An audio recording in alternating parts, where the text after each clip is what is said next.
Right right, ওইভাবে কাটেন। হ্যাঁ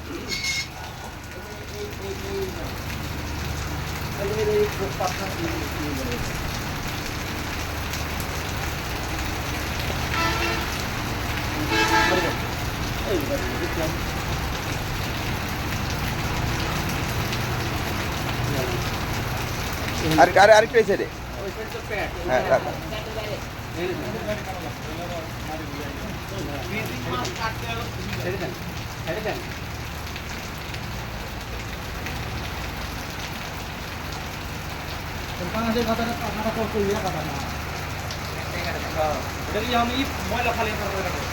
সব জায়গায় কাটো পরে ফিরিতে না কাটা দোকান না রুমে থাক।